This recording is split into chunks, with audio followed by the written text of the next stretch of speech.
Hey, what's up guys? In this video, I want to talk to you about when to add a helper or when to add an employee for your new lawn care business. So this question actually originated over in our course that we are doing at Turf Pros Academy.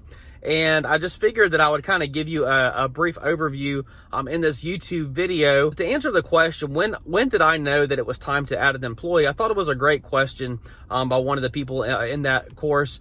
And I just wanted to share with you, whenever I knew that it was time to add an employee. So whenever I first started my business, things took off relatively quickly and I started adding more and more accounts. And I got to a point where I was just about maxed out. I was answering phones. I was doing all the mowing. I was doing all the estimates. I was doing all the scheduling. I mean, if you're a solo guy, like you do it all. I just remember I got to a point where I was like, this is our daily revenue number. And I think at that time, guys, it was probably about $500, maybe $600 is what I was able to comfortably do by myself as a solo guy, okay? And I say comfortably, now that's still getting with it every day.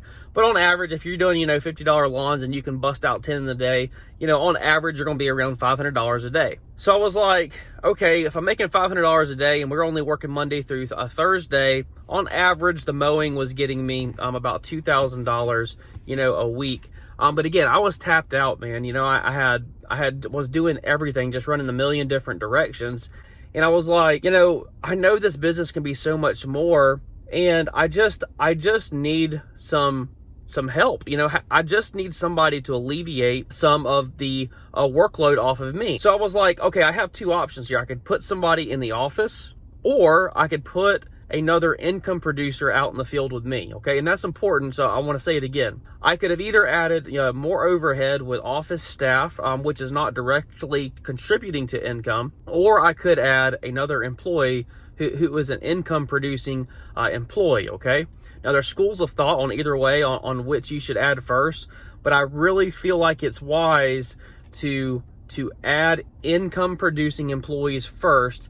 And here is why. The more income producing employees that you can add to your company, the easier it is going to be to bring in non-income producing employees, such as office staff, estimators. And typically that's what most of us are going to start with. We are going to start with a helper and then continue doing the office work ourselves, okay? And that is probably what I would recommend for 99% of people out there, is until you have enough volume to really support adding people onto your staff who are not income producers, it really makes sense to add income producers to your company. So how did I first go about getting an employee? Well, here's what I did. I was driving around and I saw a kid. I say he was a kid. He was probably about 17 years old. He was push mowing a lawn in a neighborhood that I was working in. And this poor guy, I mean, he looked like he was hating his life decisions, like he was out there just trudging through this grass. It looked like it was about knee-high grass that he was mowing with this push mower and could barely get through the yard. And he just looked whipped, man. And he just looked like somebody that I could help, is really what it came down to. I was like, okay, I need help. This guy obviously knows a little bit about lawn care. I can help him. He can help me. Let's just make contact. I had no idea who this person was. And I stopped my truck and I got out and I walked up to him and he thought he did something wrong. He thought I was going to be mad at him. I don't know what he was, but he looked terrified. And I introduced myself. I said, hey, I'm Jonathan. I said, my company is Florida Turf Pros. I said, I'm, right now servicing, about 70, 80 lawns around town.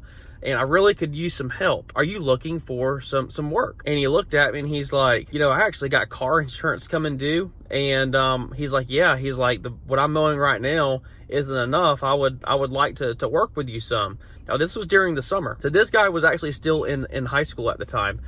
And I said, okay. I said, we'll work together during the summer. I said, how much are you making, if you don't mind me asking, for this yard? And guys, he was push mowing that yard for $10.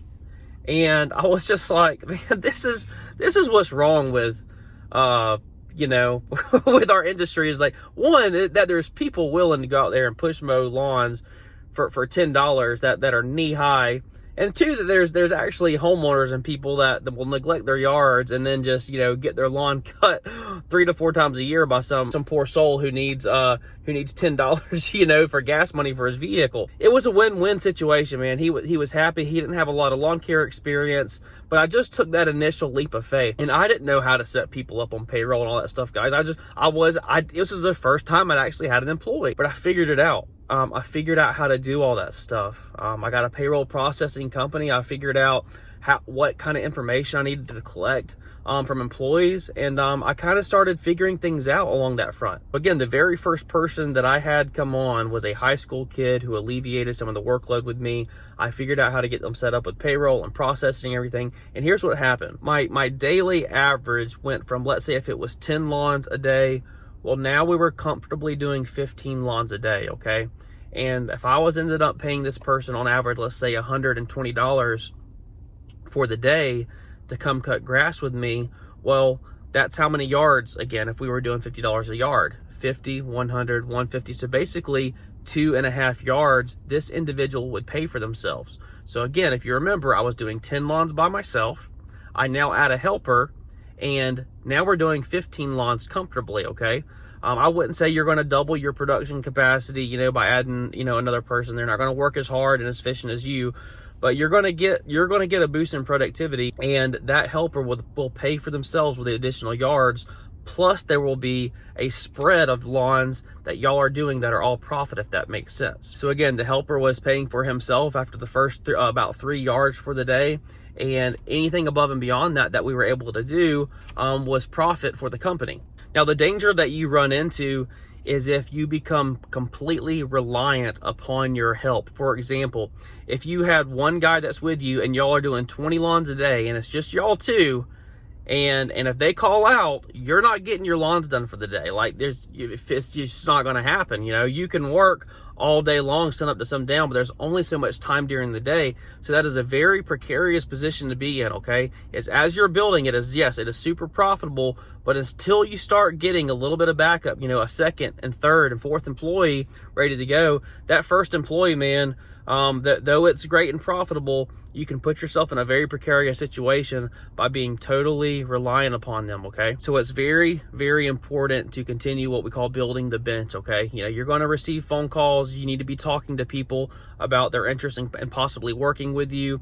See if it's something that they would even want to do. Let them ride around with you. Let people just tag along and see if they would possibly be a good fit for you. You need to constantly be building the bench, okay? And just having some people that you can call on, because again, if you are totally strapped and totally maxed out with just you and another guy, they kind of have you in a position where, hey, if they call out, like, you're really, really in trouble. So again, I think being a solo guy definitely has its advantages, but as you're looking to add that person, be very quick to move on from just that one employee to that second and third, okay? It really, really alleviates a lot of problems by having backup employees. So when do you know to add an employee?